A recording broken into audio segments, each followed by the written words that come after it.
Good afternoon and welcome to another episode of Unscripted and Unchained RPG Review. I am Dion Bloodworth, and as you can see by the graphics, today I'm going to be taking a look at The Hero's Journey. This is second edition. It's a fantasy role-playing game that is written by James M. Spahn, and I'm going to take a look at the books. I have both books here. I have the core book and the companion. So let me just switch screens here so you can get a better look at both volumes. So here we have the book, and you can see it's a fairly nice sized, fully contained, single volume RPG. So runs about $29 on drive-through for both the soft cover and the PDF included.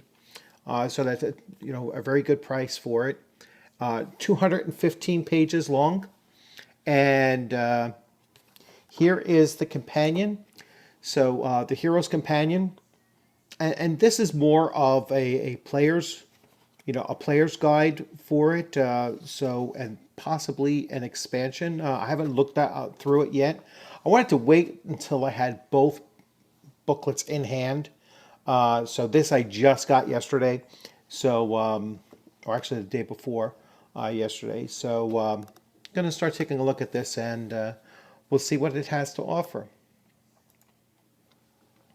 So what I like about this already is that I didn't have to do too much camera setup for it. It was almost ready for taking a look at as soon as I laid it down on the tabletop. So a hero's journey.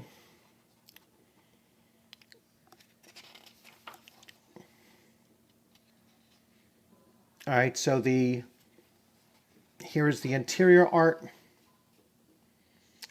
cover art, the editor, book design, publisher, special thanks, and second edition. So this is put out by Gallant Knight Games.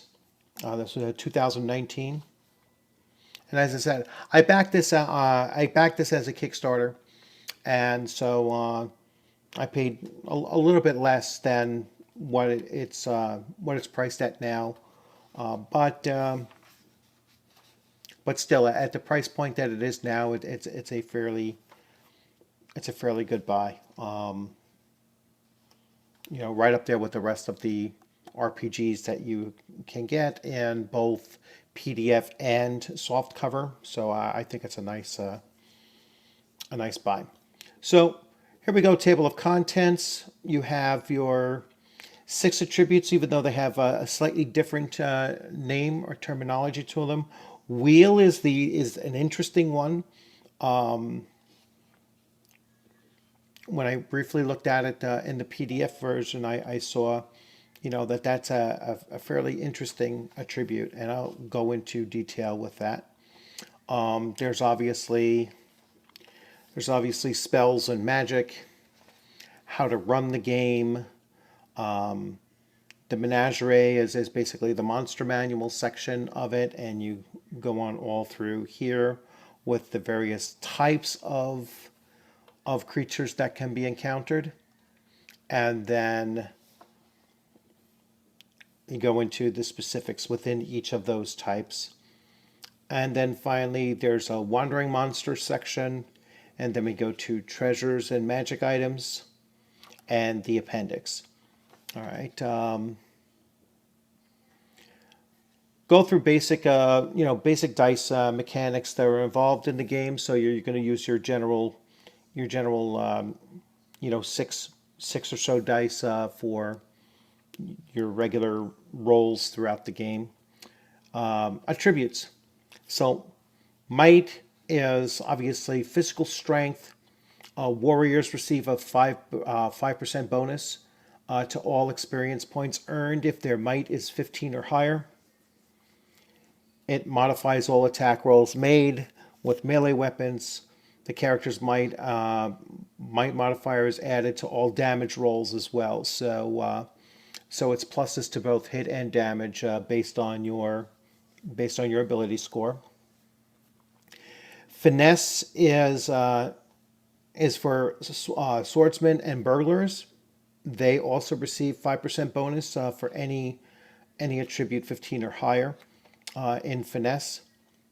Characters add their finesse bonus to the modifier on their attack rolls with ranged, called missile or ranged weapons, but not to damage.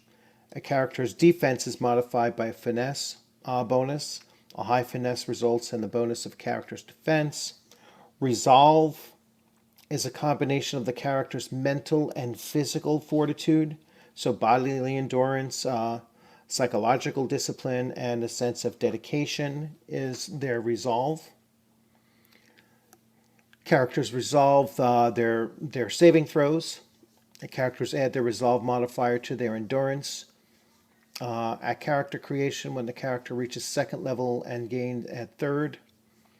And then Rangers receive a 5% bonus to all experience points earned if their resolve is 15 or higher. Insight is essentially intelligence. And wizards get the bonus here, and it will, you can use your insight bonus to learn additional languages. You gain one extra language if your insight is between 15 and 17, or 2 if your language is at 18. Wizards with an insight between 15 and 17 begin play knowing how to cast one additional apprentice level spell. Wizards with an 18 begin knowing 2, basically. Bearing is the character's natural charm, personal magnetism, and leadership capabilities. Bards and knights are going to utilize this for their experience point bonus. A character's bearing modifies add a number to the maximum of hirelings that they can retain at any given time. And the modifier also adds to the loyalty modifier of their hirelings in service as well. And finally, wheel. So wheel is the one that really caught me, a little bit, like never used it before, never heard of it before. So some heroes are marked by fate for better or worse. So this is kind of like a luck in comparison. Yeoman receive a 5% bonus to all experience points earned. During a single session of play, a character may choose to have an advantage on a number of rolls equal to their wheel modifier. Characters with a wheel of 6 or less risk having a narrator impose a disadvantage on a number of rolls equal to their wheel modifier during each session of play. The player must declare advantage before they roll. Otherwise, the narrator must declare disadvantage before the player makes their roll. All right, or I should say likewise, not otherwise. So the universal attribute bonuses: a 3 is a poor attribute, -2. A 4 to 6 is below average, a -1. 7 to 14 is average. 15 to 17 is above average with a +1. I'll shift this over a little bit so you can actually see that without the glare. And 18 is exceptional with a +2. Professions. So characters are going to start off with some kind of a secondary profession. And you can have armorer, bowyer, and so on. So based on the class or the race of the character, it has a percentile die that you would roll. Profession is.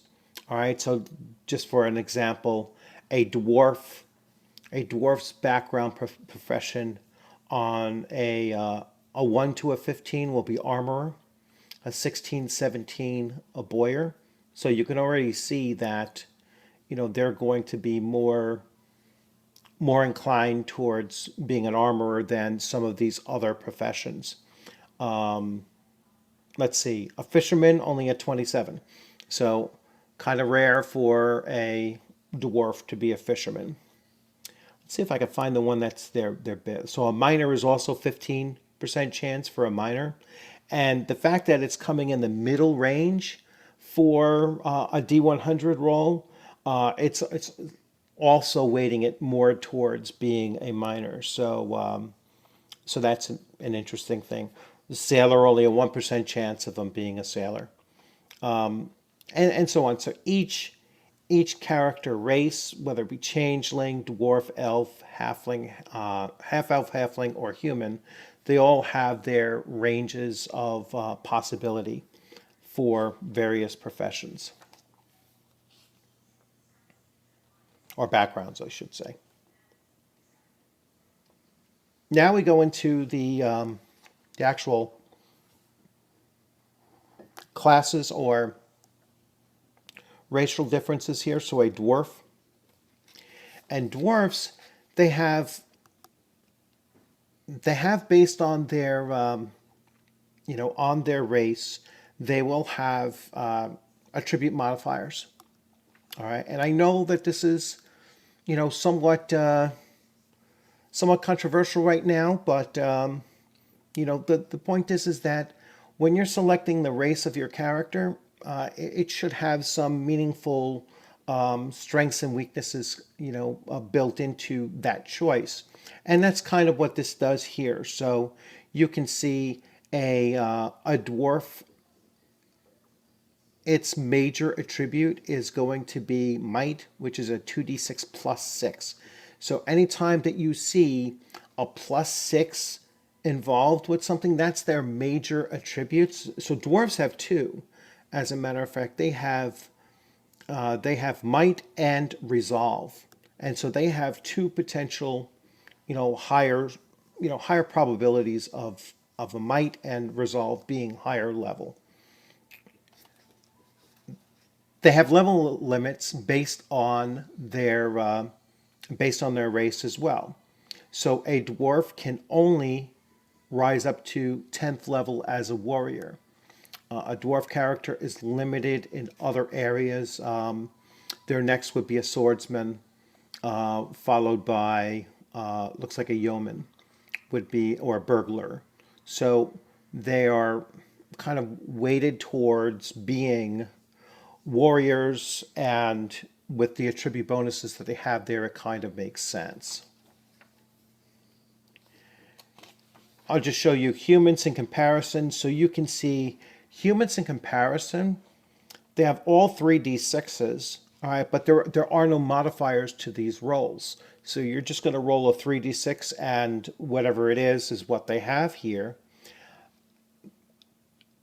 The exchange for that is that their level limit is maximum. It's 10 across the board for all classes that they choose. So again, when you have these different dynamics of the race and class and even background and then attribute scores tied to those, you can start to see that there's a choice, a meaningful choice when you're selecting your character class and your race. Or sometimes you'll do race first and then see what class you are best suited for based on your attribute rolls. There's a number of ways that you can actually sort that out.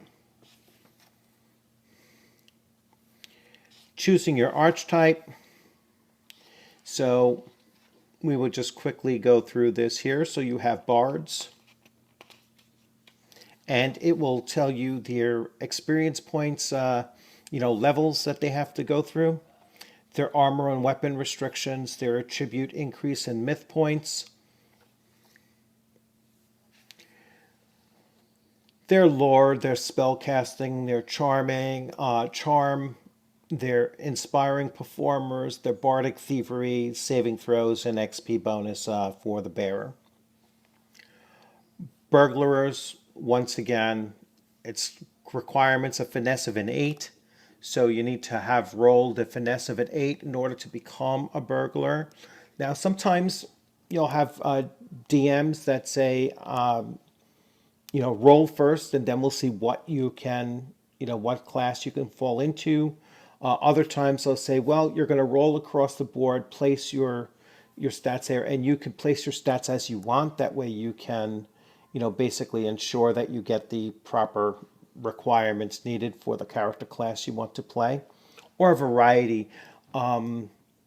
This book starts off right away telling you that the narrator does have the control to modify these rules as they see fit. And so that's a good thing to keep in mind, especially when you're trying to allow your players to play characters that they're really interested in playing.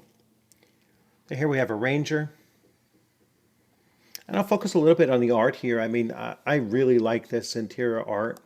I like the character model that is here. It's not cartoony. It's not too serious. It's kind of someplace in between, and I really do like that style of artwork. And you can see it here. Well, this one's a little bit more cartoony. This is a swordsman, but still, very, very nice art style. I enjoy that. Here's a warrior.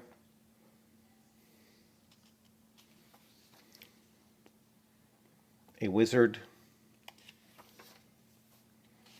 A yeoman. Not all heroes strap a sword to their hip to tap into arcane magic to defeat evil. In fact, some rise from humble beginnings and have no desire to be a hero at all. Simple farmers and gardeners, sworn by blood kinship or bonds of friendship, they act as steadfast companions to their allies, seeking no glory for themselves. Instead, they act as the heart of the adventuring companies they join and live quiet lives of service, offering what simple aid they can.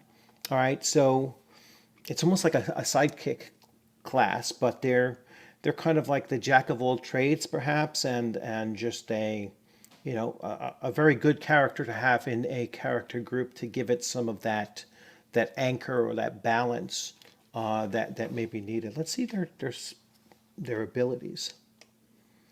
So their armor restrictions, they are not trained for combat. They may use clubs, daggers, light crossbows, slings, short bows, short blades, spears, staffs in combat. They may wear jerkins, brigandines, hauberks, and use bucklers and small shields. Attribute increase in myth points. Yeoman may increase a single attribute of their choosing by 1 point when they reach 3rd level, and at the beginning of 2nd level, and every level thereafter, the character earns a single myth point. Myth points and their use are detailed in Chapter 9. So we'll take a look at that later on. An ability of promise. At the beginning of each day, the yeoman promises to protect and defend the well-being of one other character in the party. This person is known as their charge. While within 30 feet of their charge, both the yeoman and the charge receive a +1 bonus to their defense. At 3rd level, the range of this ability increases to 60 feet, and the bonus increases to +2. So like I said, I mean, this is really going to be nice to have a yeoman in the party.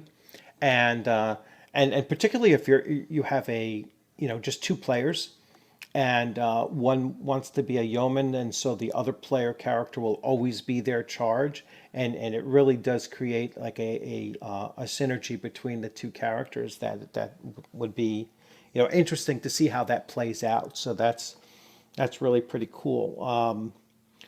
Cornered prey.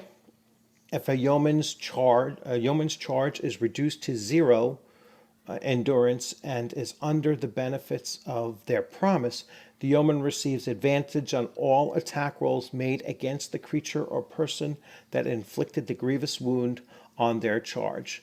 At level 4, the yeoman receives advantage on such attacks when their charge is reduced to half their maximum endurance. Wow, that's a really great companion to have if the yeoman has you as their charge. It's really cool. So draw the adversary. A yeoman can draw an aggressor away from their charge. And basically it's like a taunt type ability. Vigilant servant. A yeoman keeps a wary eye out for danger to protect their charge. Lucky I was here. A yeoman with a wheel of 15 or higher can once per day grant advantage to any one saving throw rolled by their charge. Worth fighting for. A prerequisite ability, a yeoman with a resolve of 15 or higher can inspire fresh resolve in one of their charges once per day, allowing the charge to shrug off the effects of the wounds. Saving throws, they receive advantage on all saving throws made to resist fear-based effects and spells, including despair. They also receive advantage on all saving throws to relax around the campfire. XP bonus is based on wheel, as I spoke to before, and they will get a +5 bonus to all experience points. So, yeah, that was a really interesting read. You know, that was the first time that I had read through the abilities there, and that's certainly something to have a well-rounded party. I would certainly recommend to one of the players to consider being a yeoman, because it is that useful. Going through, we see equipment. So there's an equipment section here. I'm not going to spend too much time looking at that. Transportation gear, descriptions, weapons and armor. You basically have your basic weapons and armor. Damage is based on the weapon type.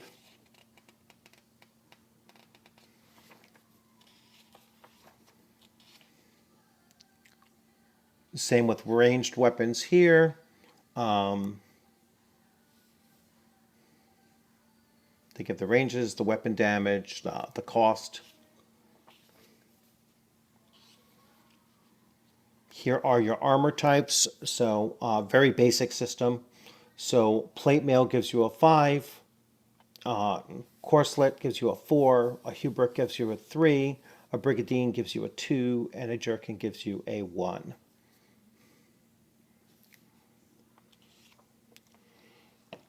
Shields just increase your defense bonus.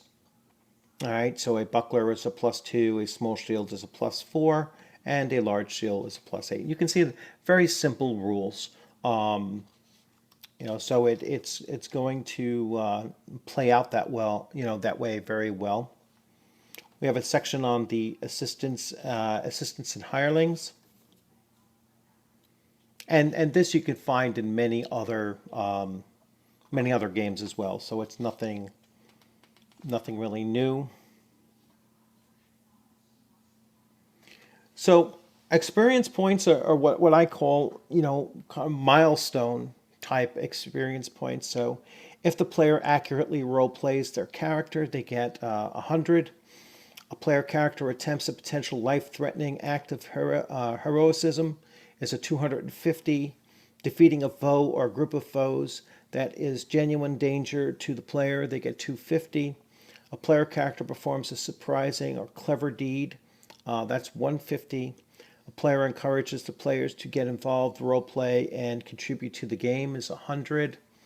Player takes the role of treasure keeper, that's 50.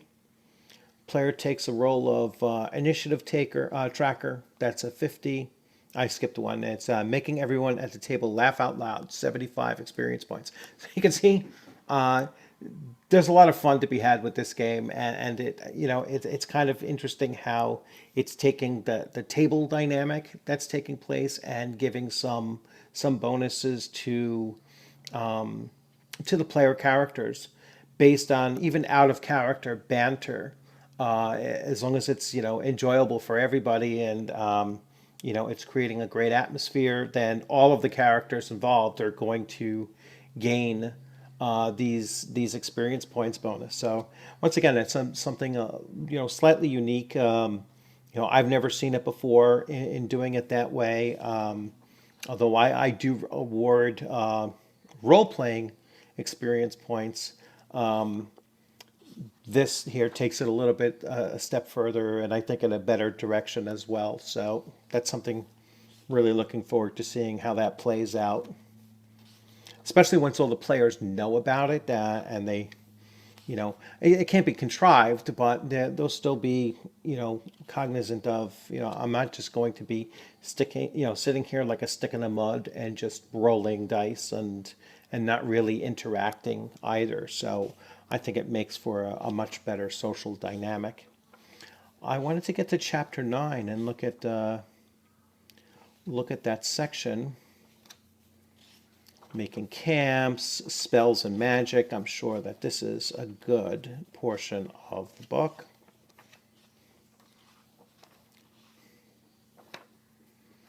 All right, let's see. Let's see where we can.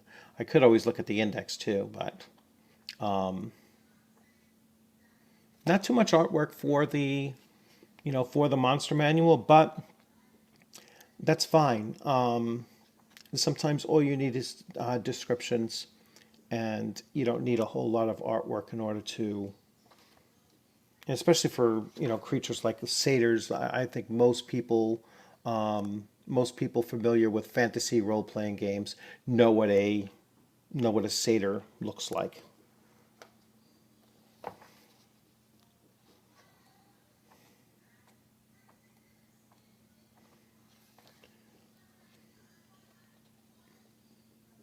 Goblin fruit. Yeah, you know what? I am going to have to take a look at where chapter 9 is.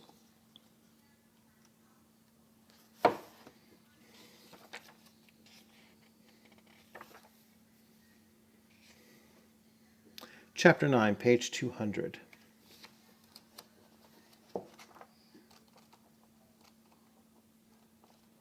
It might just be like a treasure modifier. We shall see.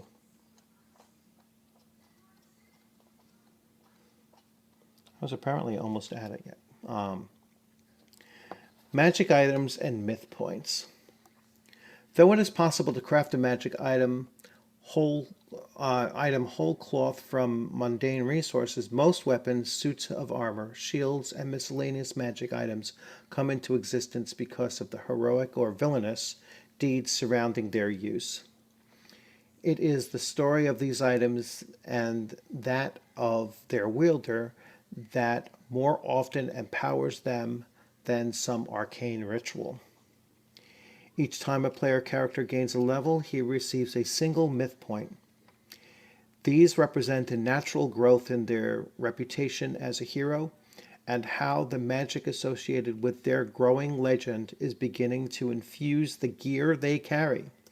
In addition, each character can earn up to one additional myth point each time they gain a level if the character has performed some great deed of heroicism that is both worthy of being remembered and was done in such a fashion that the tale of it may spread far and wide. In both circumstances, a character cannot earn more than 2 myth points total over the course of gaining a single level. Myth points may be spent between sessions to grant mundane items permanent magical abilities. This represents the growing legends surrounding the item and its bearer. Both are quite literally becoming legendary. However, when spending myth points, the player should consider what heroic or noteworthy deeds have been performed with the item and spend those myth points in a way that is thematically appropriate to those actions. So let's see if they have certain descriptions that will be of interest. So aspects. Balanced. Weapons, armor, and shields with a balanced aspect are remarkably well crafted and easy to use. Balanced weapons grant the wielder a +2 on attack rolls. Balanced armor weighs half as much as normal. Balanced shields grants the wielder a +1 to bonus to their defense. You have Bane, which will most likely inflict more damage against a specific, creature. Okay, we have Blessed. Cold Iron. Cold Iron is an anathema of the Fae.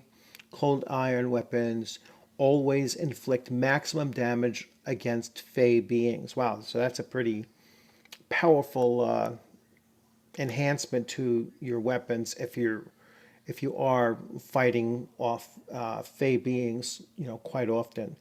Damned, damned arms and armor grant amazing benefits to their wielder, but also have a terrible cost. So these are basically cursed items. Dwarf forged, elven crafted, and so on. So once again, a completely unique system. I've never seen it before. And I do look at a lot of RPGs. So that's something that's really interesting to me, is how your items kind of grow in power and legend along with your character. So really, really interesting stuff. Heirlooms are magic items created by and tied to the culture and value of the specific lineage. And I'll go into more detail with that if and when I do a full review. I do want to, now I didn't see a character sheet. There it is. So there's a character sheet. So I always recommend, if since you are getting the PDF along with this, is to just print it out. I also like, just as a note to people out there, it's nice to have the character sheet on the back of the book, and take this information and put it someplace else or whatever, because on the back of the book, then you can just plop it down and make a copy of it, and bang, you have it. Especially if like a companion, like this has. So the character sheet on the back cover is a nice touch to have. That way you don't have to bend these things up too much. The companion, optional rules for Hero Journey, a Hero's Journey 2nd edition. So, and these are optional rules. We have no, which I don't believe, goblins, which were not there. Rovers.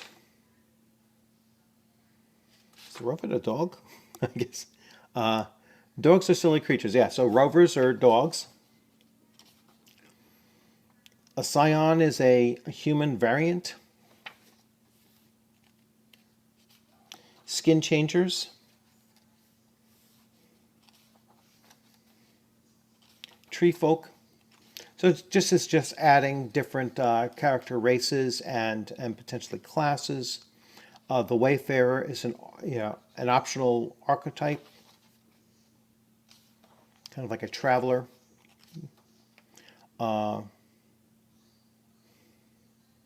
An Ant's Truth is a bar variant. A Knave is a burglar variant. A Face Worn is a knight variant. A Reeve is a ranger variant. A Pugilist is a swordsman variant. An Archer is a warrior variant. A Scholar is a wizard variant. Optional rules: exploring underground environments, seasons and weather, some additional camp actions,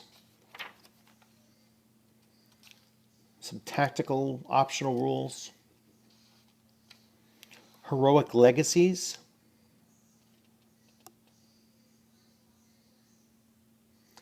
death of a hero, birth of a legend, time and rest. So quite a lot. Just here, the companion booklet, which you can also get on drive-through in both softcover and PDF, is 81 pages. All right, so I'm going to switch views here. So you can see, I mean, this is this looks like a really interesting role-playing game. I'm super anxious to actually play it, and certainly one of my better buys on Kickstarter. I'm glad I had backed this. I will have to take a look at the first edition of this because I never had the first edition, so I will have to take a look at the first edition and kind of see how they compare up. So that's something that I'd like to see how this edition has evolved from the other, and look for those improvements and such. But wow, I'm really impressed. This has a lot of unique aspects to this game that I really do like. So once again, I hope you will like this video. And if you haven't subscribed, please consider subscribing. And couple subscribers away from that benchmark that I was looking for when I'm going to do a giveaway for an RPG. I'm going to give away both the voucher for the physical copies. It's a $10 voucher, and the voucher for the PDF. All right, so I'll have a total of 8, I believe, of those to give away, 8 of each. So once I get to 800, I'm going to release 3. At 900, I'm going to release another set of 3, and at 1,000, the final set of 2. All right, so that is something I'm really looking forward to doing as well, and that's to give back to the community that is supporting this channel. So once again, thanks for joining. I look forward to seeing you on a gaming screen sometime soon, and I look forward to reading your comments about either this game or any other game that you'd like for me to take a look at. You'll have a great rest of the afternoon. Take care.